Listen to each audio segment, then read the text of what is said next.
నమస్తే, welcome to V3 news. లక్ష్యం సమాజహితం. ముందుగా వార్తల్లోని ముఖ్యాంశాలు. జే ట్యాక్స్ కి భయపడి ఇతర రాష్ట్రాలకు వెళ్లిపోతున్న పరిశ్రమలు. టీడీపీ ఏపీ అధ్యక్షుడు అచ్చెన్నాయుడు ఎద్దేవా.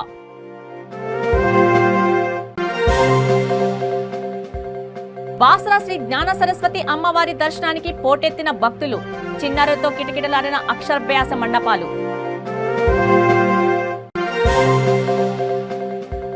సూర్యాపేట జిల్లాలో ఘోర రోడ్డు ప్రమాదం. తండ్రి కొడుకుల దుర్మరణం, భార్యకు తీవ్ర గాయాలు.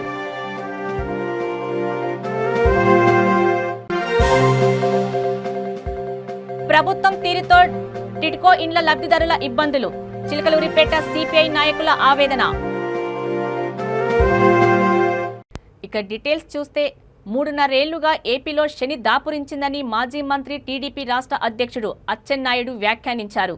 టెక్కలిలోని పార్టీ కార్యాలయంలో మీడియా సమావేశంలో ఆయన మాట్లాడారు. వైసీపీ ప్రభుత్వం అధికారంలోకి వచ్చిన తర్వాత ఒక్క పరిశ్రమ అయినా ముఖ్యమంత్రి స్థాపించలేకపోయారని విమర్శించారు. దీనివల్ల రాష్ట్ర ప్రతిష్టకు తీవ్ర నష్టం జరిగిందని, కొత్త పరిశ్రమలు లేవని, ఉన్న పరిశ్రమలు జే ట్యాక్స్ కి భయపడి ఇతర రాష్ట్రాలకు వెళ్లిపోతున్నాయని ఎద్దేవా చేశారు. అధికారంలోకి వచ్చాక పరిశ్రమలో వాటాలు అడుగుతున్నారని విమర్శించారు. అమరావతి రాజధానిపై విష ప్రచారం చేస్తున్నారని అన్నారు. ఉత్తరాంధ్ర వెనుకబాటుతనం పోగొట్టడానికి రాష్ట్ర ప్రభుత్వం చేసింది ఏమిటని ప్రశ్నించారు.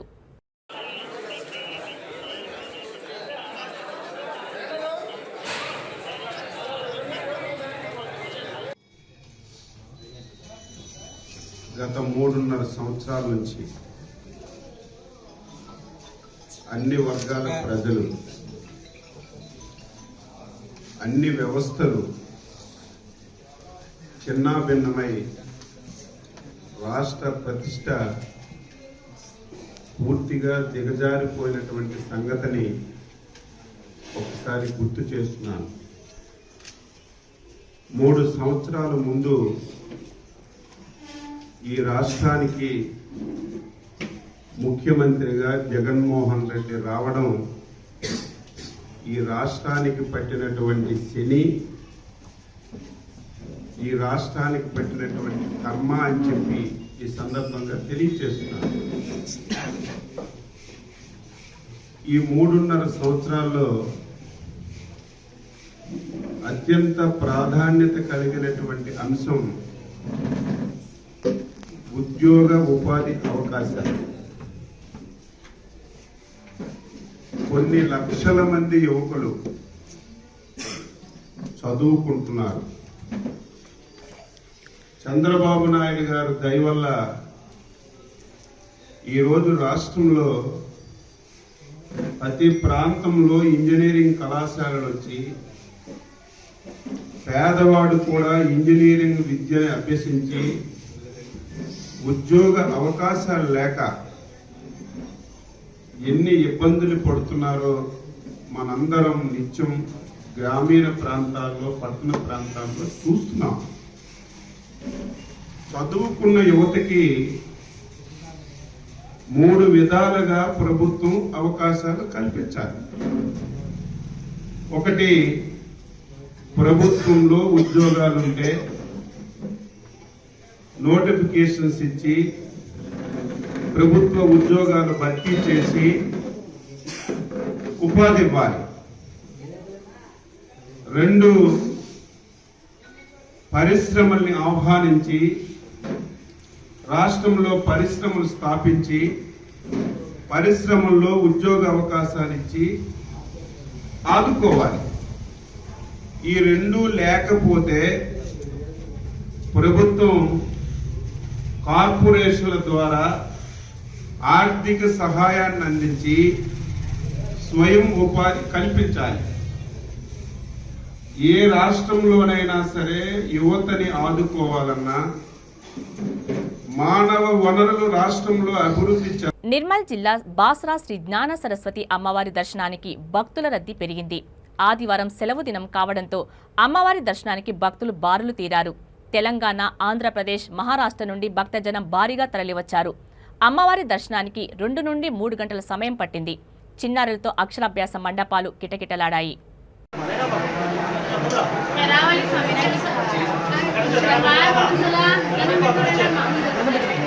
Gracias.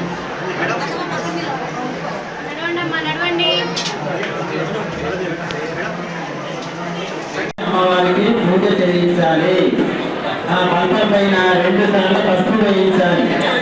తర్వాత 3 సార్లు కుంకుమ వేయించాలి.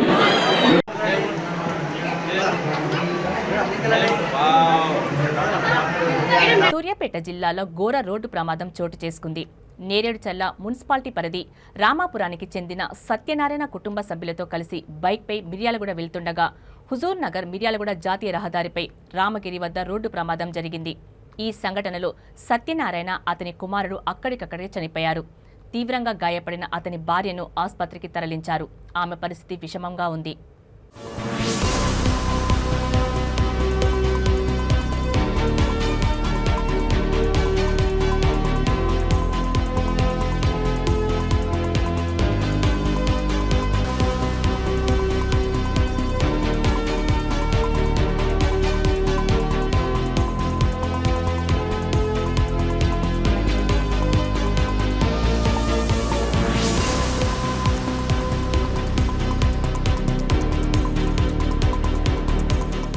టిడ్కో ఇళ్ల లబ్ధిదారుల విషయంలో ప్రభుత్వం అనుసరిస్తున్న తీరుతో పేదలు ఇబ్బందులు పడుతున్నారని పల్నాడు జిల్లా చిలకలూరిపేట సిపిఐ నాయకులు ఆవేదన వ్యక్తం చేశారు. పట్టణ పరిధిలోని 52 ఎకరాలలో నిర్మించిన టిడ్కో గృహాలను సిపిఐ బృందం పరిశీలించింది. పార్టీ నాయకుడు వరప్రసాద్ మాట్లాడుతూ స్థలం ఇచ్చి ఇల్లు కట్టుకోవడానికి ఆర్థిక తోడ్పాటును అందిస్తామని చెప్పిన ముఖ్యమంత్రి మాటలు నీట మూటలయ్యారని విమర్శించారు. పార్టీ నాయకుడు వరప్రసాద్ మాట్లాడుతూ స్థలం ఇచ్చి ఇల్లు కట్టుకోవడానికి ఆర్థిక తోడ్పాటును అందిస్తామని చెప్పిన ముఖ్యమంత్రి మాటలు నీటి మూటలయ్యాయని విమర్శించారు. ఇల్లు నిర్మించుకోలేక అధికారుల వేధింపులు తట్టుకోలేక అల్లాడుతున్న పేదలకు తమ పార్టీతో వెన్నుదన్నుగా నిలిచి పోరాడానికి సిద్ధంగా ఉందని అన్నారు. ఇంటి నిర్మాణానికి 5 లక్షల రూపాయలు ఇవ్వాలని డిమాండ్ చేస్తూ ఈ నెల 5వ తేదీన మున్సిపల్ కార్యాలయాల్లో తహసీల్దార్ కార్యాలయం ముందు ధర్నా కార్యక్రమాలు నిర్వహిస్తామని తెలిపారు. కార్యక్రమంలో సిపిఐ ఏరియా కార్యదర్శి నాగబైరు రామసుబ్బయ్య, ఏపీ రైతు సంఘం పల్నాడు జిల్లా అధ్యక్షుడు తాళ్ళూరి బాబురావు, ఏఐటీయూసీ ఏరియా అధ్యక్షుడు పేలూరి రామారావు, ఏపీ మహిళా సమాఖ్య ఏరియా కార్యదర్శి చెరుకుపల్లి నిర్మల, నాయకులు తదితరులు పాల్గొన్నారు.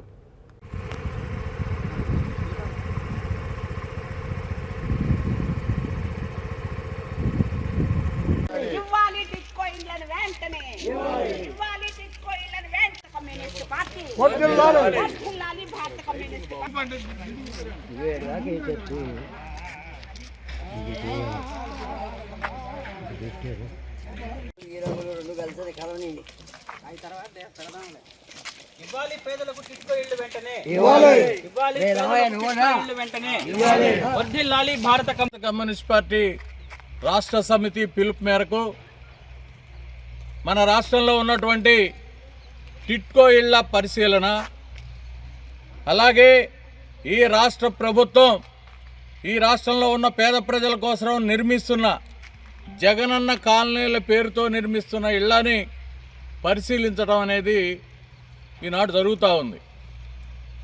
డిసెంబర్ 1వ తేదీ నుండి 10వ తేదీ వరకు ఈ పరిశీలన కార్యక్రమాలు నిర్వహిస్తూ ఏదైతే జగనన్న కాలనీలు ఏర్పాటు చేస్తూ ఉన్నాడో ఆ కాలనీల్లో 1,80,000 రూపాయలే ఇస్తూ 1 సెంటు స్థలం ఇస్తూ మీరు వెంటనే నిర్మించుకోకపోతే మీ స్థలాల్ని ఓడబెరుగుతాం, మిమ్మల్ని జాబితా నుంచి తొలగిస్తామని జగనన్న కాలనీ లబ్ధిదారుల్ని ప్రభుత్వ అధికారులు బెదిరిస్తూ ఉన్నటువంటి ఈ నేపథ్యం కొనసాగుతూ ఉంది.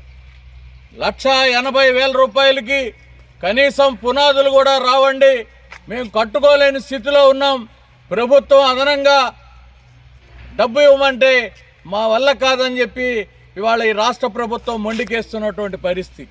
ఒక పక్క గత ప్రభుత్వంలో నిర్మించినటువంటి ఈ టిడ్కో ఇళ్ళన్నీ కూడా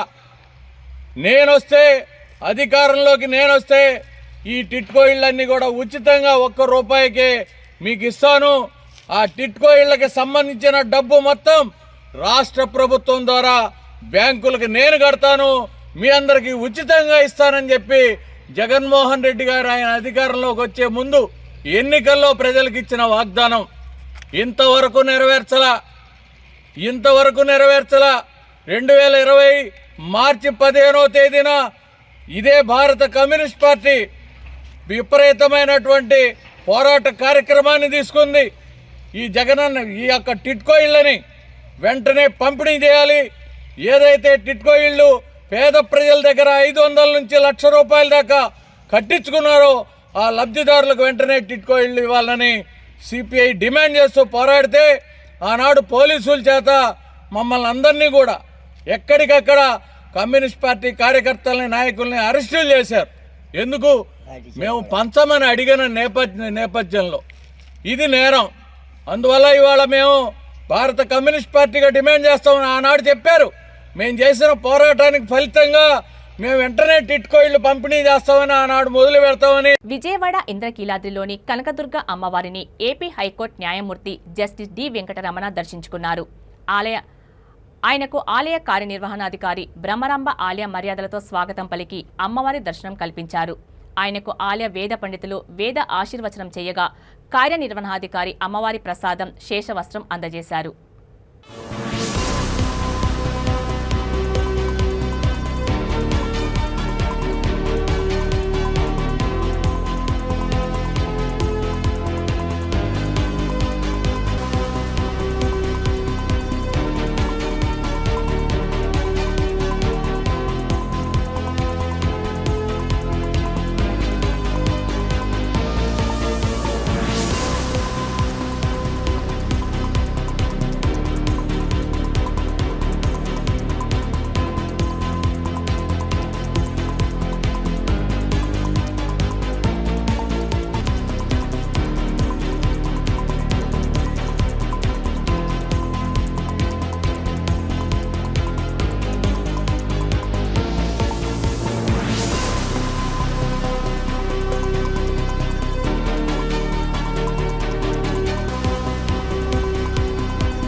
పద్మశ్రీ ఘంటసాల వెంకటేశ్వరరావు శత జయంతి ఉత్సవాలను అనంతపురంలో ఘనంగా నిర్వహించారు. పాత పాటల ప్రేమికుల కల్చరల్ అసోసియేషన్ ఆధ్వర్యంలో కృష్ణా కళామందిర్లో నిర్వహించిన ఈ కార్యక్రమంలో ఘంటసాల కుమార్తె ఘంటసాల శ్యామల పాల్గొన్నారు. ముందుగా ఘంటసాల కాష విగ్రహాన్ని జెడ్పీ చైర్పర్సన్ గిరిజతో కలిసి ఆవిష్కరించారు. 138 ప్రాంతాల్లో ఘంటసాల జయంతి ఉత్సవాలు నిర్వహించడం ఆనందంగా ఉందని ఆమె చెప్పారు. ఇప్పటికీ 52 చోట్ల ఘంటసాల విగ్రహాలను ఆవిష్కరించడం మర్చిపోలేని అనుభూతి అని అన్నారు. తన తండ్రి పాటలను ఇంతగా ఆదరిస్తున్న ప్రేక్షకులందరికీ ఆమె కృతజ్ఞతలు తెలిపారు. తన జీవితకాలం తన తండ్రి పేరు మీదనే కొనసాగుతానని తెలిపారు.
పోయే వరకు నా ఆఖరి పేరు కూడా అది.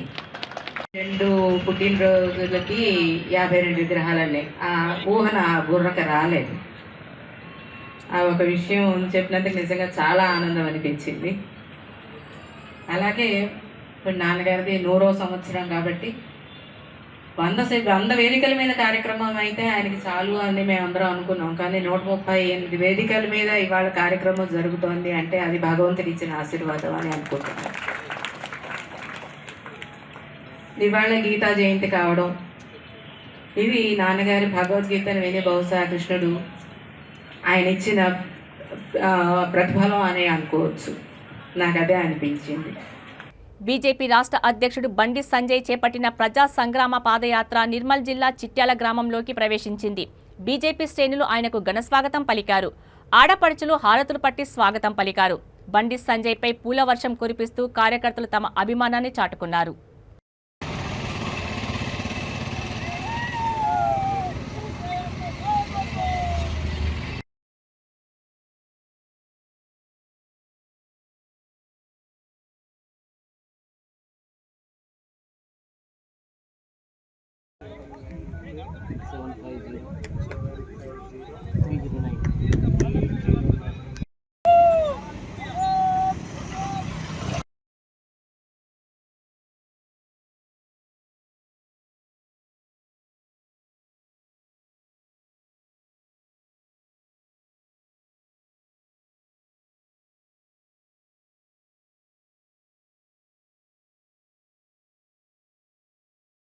నెల్లూరు జిల్లా కావలి బోగోలు మండలం కప్పారాల తిప్పలో ఇరు కుటుంబాల మధ్య ఉన్న వివాదంతో 2 మైనర్ బాలురపై లైంగిక దాడికి పాల్పడిన ఘటన వెలుగులోకి వచ్చింది.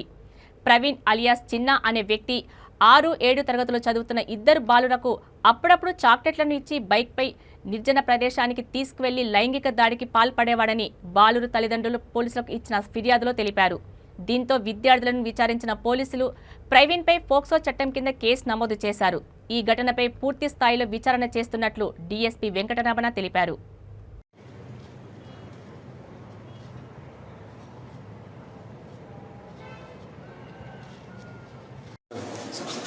గుడ్ ఈవినింగ్ అండి. నా పేరు వెంకటరమణ, నేను కావలి డిఎస్పీని. ఈ గోగోల్ మండలం బిట్రగుంట పోలీస్ స్టేషన్ పరిధిలో నిన్న ఒక కేసు నమోదు చేయడం జరిగింది. ఒక వ్యక్తి 2 చిన్న అబ్బాయిల మీద లైంగిక దాడి చేసినట్టుగా కంప్లైంట్ అందడం జరిగింది. ఆ కేసులో నెల్లూరు ఎస్పీ గారు శ్రీ సిహెచ్ విజయరావు గారి ఐపీఎస్ వారి యొక్క ఆదేశాల మేరకు వెంటనే కేసు నమోదు చేయడం జరిగింది. అదేవిధంగా ఈ కేసులో విచారించినప్పుడు మేకల ప్రవీణ్ కుమార్ అలియాస్ చిన్న అనే వ్యక్తి ఏ పనిపాటు లేకుండా అల్లర్చిల్లరగా గ్రామంలో తిరుగుతూ ఉంటాడు. గతంలో కూడా ఇతని మీద 109 కేసు అనుమానం మీద కేసు పెట్టి సస్పెక్ట్ షీట్ కూడా ఓపెన్ చేయడం జరిగింది. ఇతను 29/11/2022 తేదీ సాయంత్రం 7:30 గంటలప్పుడు ఆర్సీఎం చర్చ్ గ్రౌండ్లో పిల్లలు ఆడుకుంటా ఉంటే ఒక 2 పిల్లల్ని మాయమాటని చెప్పి వాళ్ళని పక్కకు పిలిచి వాళ్ళకి చాక్లెట్లు కొనిస్తాను, డాబాలో దగ్గరికి తీసుకెళ్తానని చెప్పేసి తన యొక్క మోటార్ సైకిల్ మీద ఎక్కించుకొని వెళ్ళడం జరిగింది. అతను డాబాకు వెళ్లకుండా పక్కనే ఉన్నటువంటి ఈక్వలిబ్రిస్ గార్డెన్లోకి తీసుకువెళ్ళి ఆ పిల్లల మీద లైంగిక దాడి జరిగినట్టుగా, బయటకు చెప్తే మిమ్మల్ని చంపేస్తానని చెప్పినట్టుగా మనకు తెలిసింది. తర్వాత ఆ పిల్లలు భయపడి ఇంటికి వెళ్ళి వాళ్ళ తల్లిదండ్రులకు చెప్పడం జరిగింది. ఈ విషయం బయటకు తెలిస్తే పిల్లల మర్యాద పోతుంది, కుటుంబ గౌరవం పోతుంది అనే ఉద్దేశంతో వాళ్ళు వెంటనే పోలీస్ స్టేషన్ రాలేదు. నిన్నటి దినం వాళ్ళు పోలీస్ స్టేషన్కి రావడం జరిగింది. తల్లి యొక్క కంప్లైంట్ తీసుకొని కేసు నమోదు చేసాము, పిల్లల్ని ఎగ్జామ్ చేసాము. తర్వాత మా యొక్క ఎస్పీ గారి ఆదేశాల మేరకు స్పెషల్ టీం ఫామ్ చేసి ముద్దాయిని 24 గంటల్లోనే పట్టుకొని అరెస్ట్ చేయడం జరిగింది. అతన్ని రిమాండ్ కూడా పంపిస్తున్నాము. తల్లిదండ్రులకు పిల్లలకు కొంచెం జాగ్రత్తగా ఉండమని చెప్పాలి. ఇట్లాంటి ఎవరైనా వ్యక్తులు పిలిచి మోసం చేసే రకంగా బయటికి రమ్మని పిలిస్తే పోవద్దని చెప్పేసి విజ్ఞప్తి చేస్తున్నాం. జూబ్లీహిల్స్ నియోజకవర్గం ఎల్లారెడ్డి డివిజన్లో HDFC bank, prince boys hostel సంయుక్తంగా రక్తదాన శిబిరం నిర్వహించాయి. ఈ సందర్భంగా నిర్వాహకులు మాట్లాడుతూ ప్రతి సంవత్సరం నవంబర్, డిసెంబర్ 2 నెలలు బ్లడ్ క్యాంప్ నిర్వహిస్తున్నామని అన్నారు. ఈ శిబిరంలో గాంధీ హాస్పిటల్కి చెందిన medical officer Satyaratna, doctor Pratyusha, doctor Charita రక్తదానం చేయాలని యువతకు హితవు పలికారు. HDFC bank state head Srinivas, city head Krishna, Phani Sharma, manager Ravikumar, boys hostel తరపున మొహమ్మద్ జమీర్ అహ్మద్, అలీ అహ్మద్, ఆరిఫ్, ఆసిఫ్ కుమార్, యశ్వంత్ పాల్గొన్నారు.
एक मिनट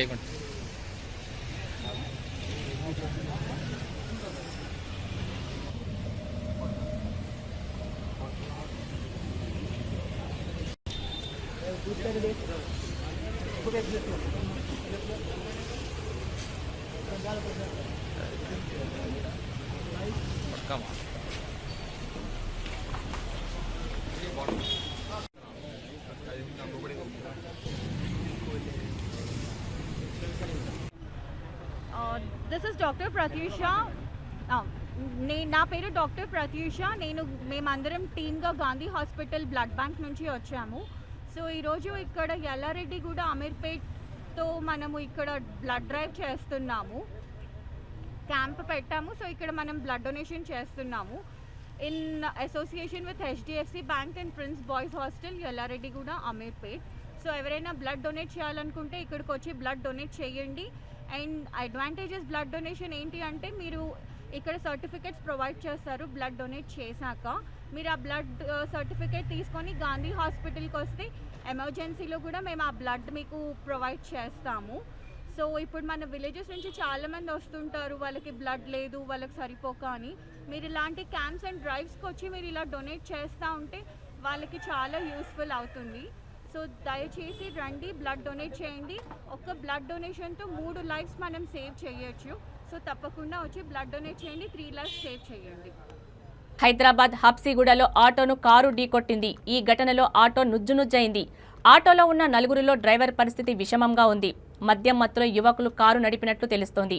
ఓయూ పోలీసులు క్షతగాత్రులను గాంధీ ఆసుపత్రికి తరలించారు. ఈ ప్రమాదానికి కారకులైన యువకులను కారుతో సహా అదుపులోకి తీసుకున్నారు.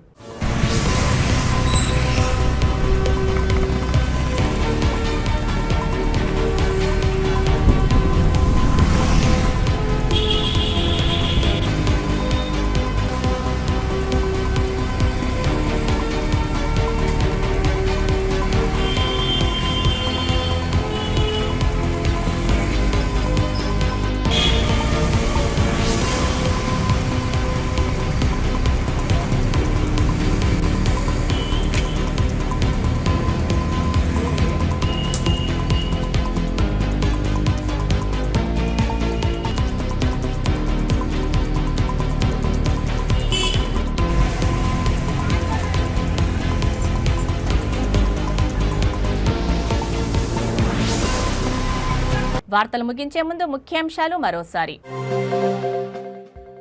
జే ట్యాక్స్ కి భయపడి ఇతర రాష్ట్రాలకు వెళ్లిపోతున్న పరిశ్రమలు. టీడీపీ ఏపీ అధ్యక్షుడు అచ్చెన్నాయుడు ఎద్దేవా.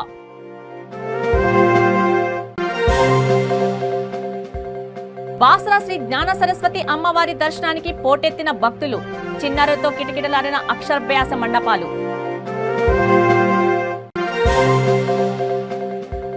సూర్యాపేట జిల్లాలో ఘోర రోడ్డు ప్రమాదం. తండ్రి కొడుకుల దుర్మరణం, భార్యకు తీవ్ర గాయాలు.